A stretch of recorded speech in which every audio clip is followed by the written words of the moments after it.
Hello again. Today we're spending another 100 days in Rimworld, following our main protagonist, Bill McBiggins. However, Bill McBiggins is not a normal human being. Bill is a vampire.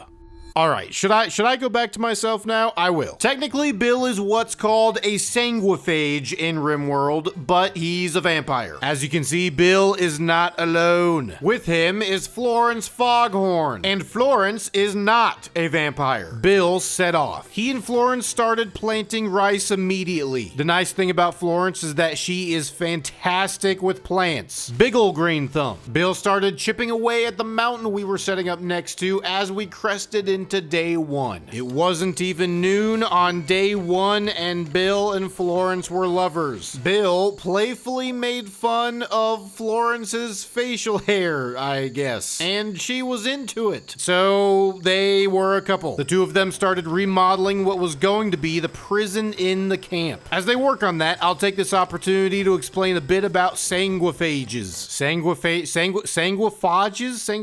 Sanguiphages need to consume hemogen, blood every so often, or else they could get in pretty bad moods and potentially just give up on whatever group they're a part of. I generally don't want to acquire hemogen from my own colonists. The whole process causing blood loss and all that. So prisoners would be the preferable option. It took a decent amount of time, but on day 3, we finally got the prison set up. On day 4, Florence thought we should name our settlement and faction. After discussing amongst themselves, they decided to go with something not too snooty. The Rising Society. And the settlement would be called New Beginnings, since it'd be a place from which beginnings would begin anew. On day 5, Bill started on the first rice harvest, and Florence made some meals. Bill and Florence continued working around the base. Florence had planted some heal root, which would be a major boon for the Rising Society. On day 7, Bill started setting up a perimeter wall for New Beginnings. For defensive purposes, we were going to section off our chunk of land where we were setting up base. The next day, a panther went after Florence, and Bill had to show him what's good. Here's probably one of the best things about sanguiphages. So the fight was at 6 a.m., right? As you can see, Bill's a bit messed up. And it's noon. Bill heals incredibly quickly. It was day 9 when a transport pod crashed, and we accepted the person into the Rising Society. We built a bed for her and had Bill go rescue her. She had paralytic abasia. For dang near 40 days, so she wasn't going to be moving anytime soon. Bill got her back to base. Flex was now a part of the crew. At this point, not a very helpful part of the crew, but nonetheless a part of the crew. We built some traps by our defensive wall. Bill started harvesting our first medicine crops on day 13. The day after that, another transport pod crashed. This guy didn't want to join immediately like Flex did, but we patched him up and rescued him anyway. We repurposed a chunk of the prison. We gave Xavier a cooler as well as some light in his room. We wanted this guy to join. We eventually even made a bed inside our main base room for him. On day 16, I learned that Xavier was a 13-year-old. A 13-year-old with a full-grown beard. And not long after that, Bill and Florence got engaged. Not even 3 weeks together, and they were ready to get married. On day 17, an easy quest came in from the Empire. We would need to protect somebody from a rat. I accepted it on Bill's behalf, and the person we needed to protect showed up. The person's shuttle arrived before the rat was even dead, but the rat did die, and we got the person on their way, which completed the quest. Upon the completion of said quest, Bill gained the title of Freeholder with the Empire, but that title would only briefly be held by Bill because the quest for his ceremony to become a novice immediately became available as well. We took the quest and a shuttle full of Empire folk arrived. Well-armed Empire folk. They came into the base, and we started the ceremony for Bill's promotion. Unfortunately, the ordeal was not very impressive. After the ceremony, the Empire people left. Bill was now a novice with the Empire. With that title came brain powers for Bill, which was cool. We started expanding our mountain base real estate. Bill and Florence continued their lives in new beginnings, expanding the base into the mountain, gathering more rice, talking to Flex. Over the days, they got a lot done. On day 25, a random person wanted to join the Rising Society, and we accepted him in. His name was Hazik, and he was a waster, meaning he would need drugs to live. The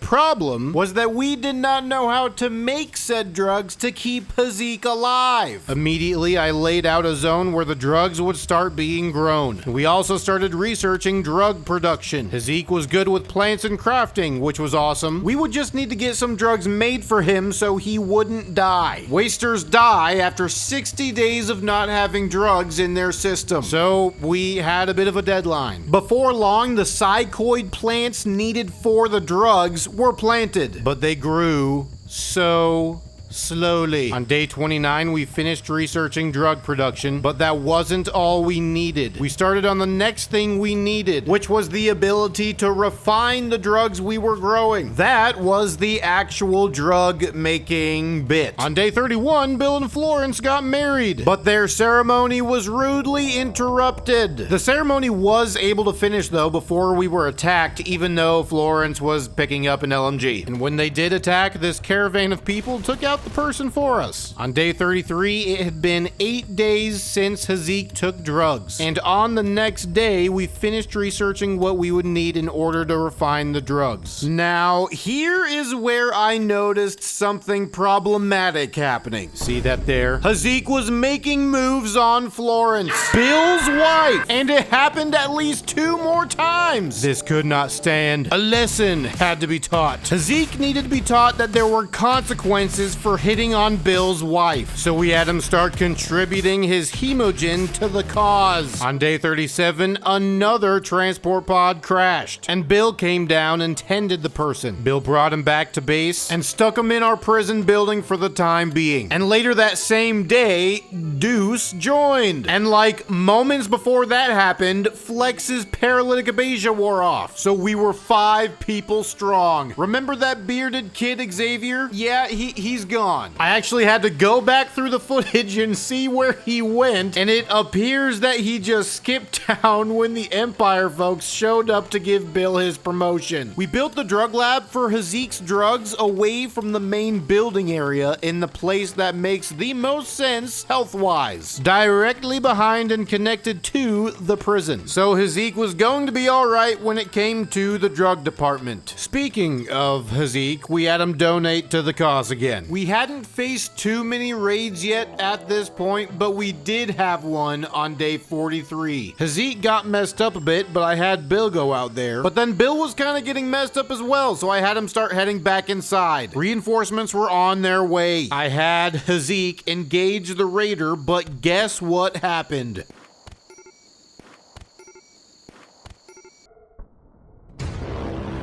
I think we all know that was absolutely no accident. He was trying to kill Bill to get to Florence. The furry guy grabbed Bill and started to make off with him, but fortunately Florence was able to shoot him down. The base was coming along quite nicely. On day 46, Hazik gave blood again, and we also finally made Bill and Florence a double bed, them being married and all. On day 47, Hazik gave more blood. On day 49, I saw that Florence had to rebuff Hazik and wasn't happy about it. Was that from before? Who knows, but Hazik gave blood again. On day 50, a crazy capybara came through and attacked some poor beggars who had been hanging out. They killed it, but the adult went down, and as soon as they had killed it, the kid fled and left the adult there. We had Bill come patch the person up and rescue them. By day 51, we were well into the process of upgrading the walls of the base to granite. On day 52, Hazik gave blood. At the very end of day 53, a quest came in from the Empire. A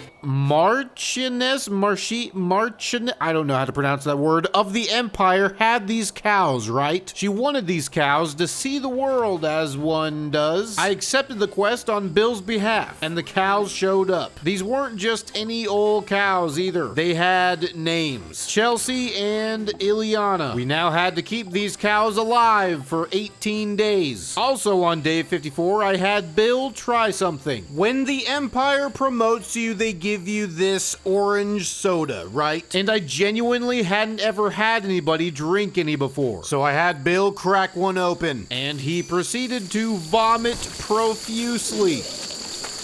Like goodness.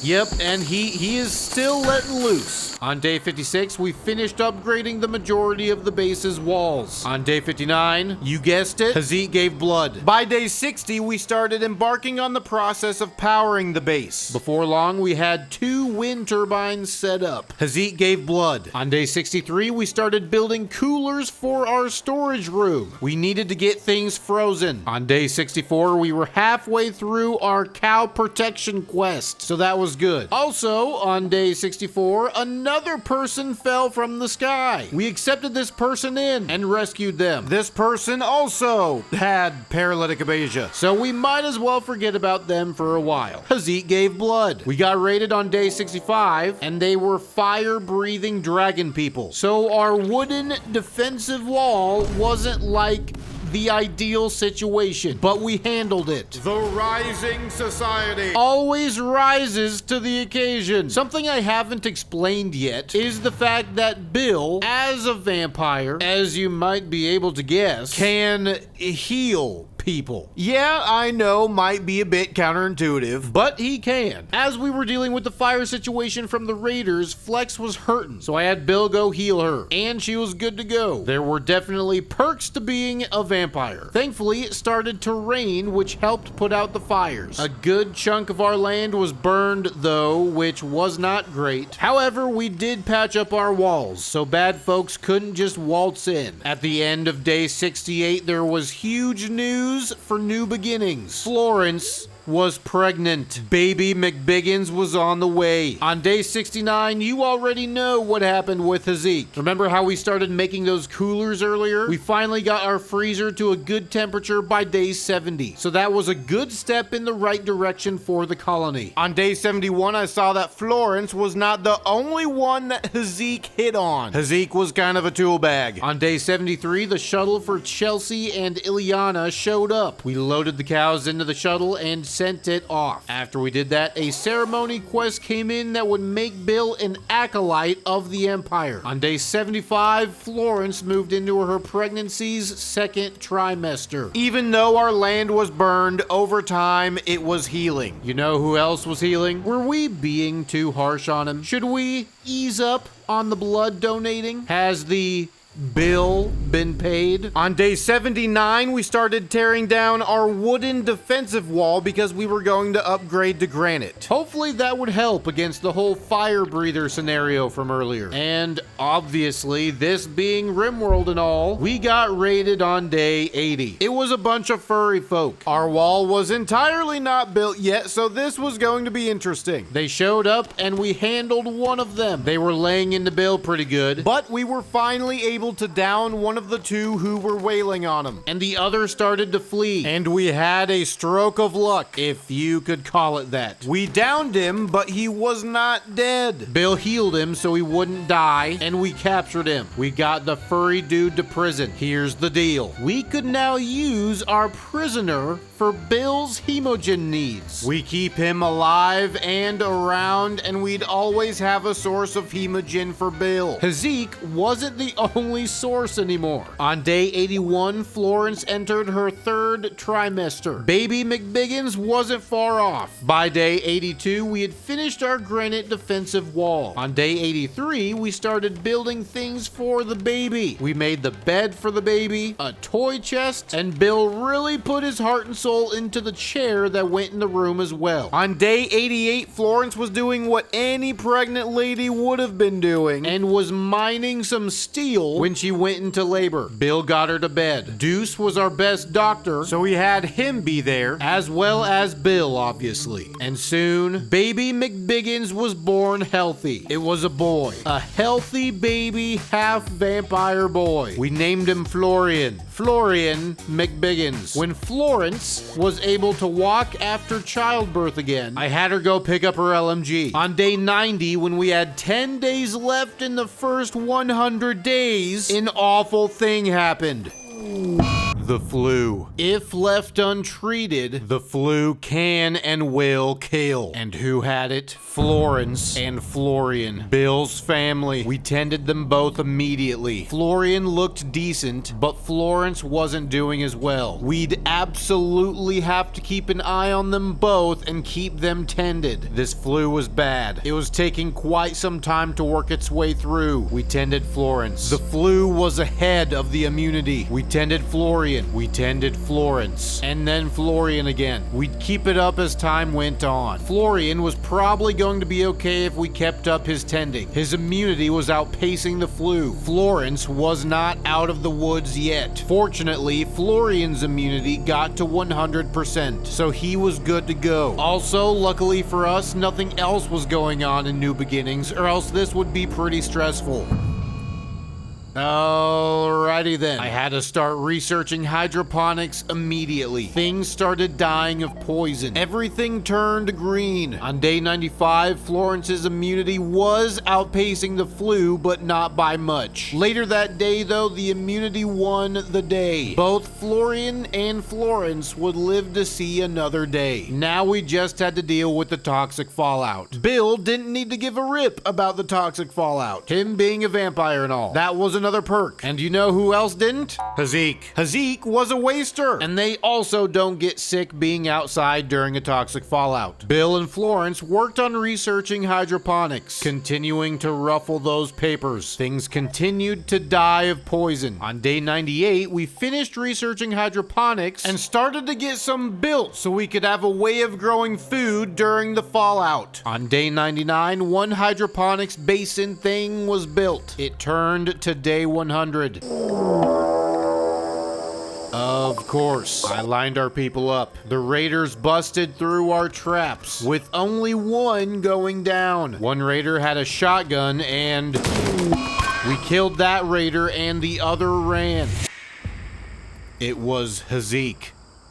Hazik died in the line of duty. Bill went berserk and started fighting our prisoner, only to go down himself. Florence was not doing great after the firefight as well and actually went down before Bill did. We had Flex grab Bill and Deuce tend Florence. Bill was back on his feet in no time. As day 100 was coming to a close, Bill dug a grave. He then buried Hazik himself. On day 101, Bill did something that would heavily impact the future of New Beginnings, as well as the rising society as a whole. He implanted his sanguiphage genes into Florence. Florence got too close to death and Bill couldn't let that happen again. New Beginnings now had 2 vampires. Later that same day, the toxic fallout ended. And on day 102, Reese, remember Reese, got to her feet. We waited until Florence was back on her feet from being implanted with Bill's genes, and once she was, we had a funeral for Hazik. Bill led the funeral. It was a good funeral. What does the future hold for the growing McBiggins family? I guess we'll have to see. Thank you so much for watching. If you enjoyed this video, why not watch another one? If you have any prayer requests, please feel free to post in the comments below. I'd love to know how I can be praying for you guys. Love God, love people, and I'll see you guys soon.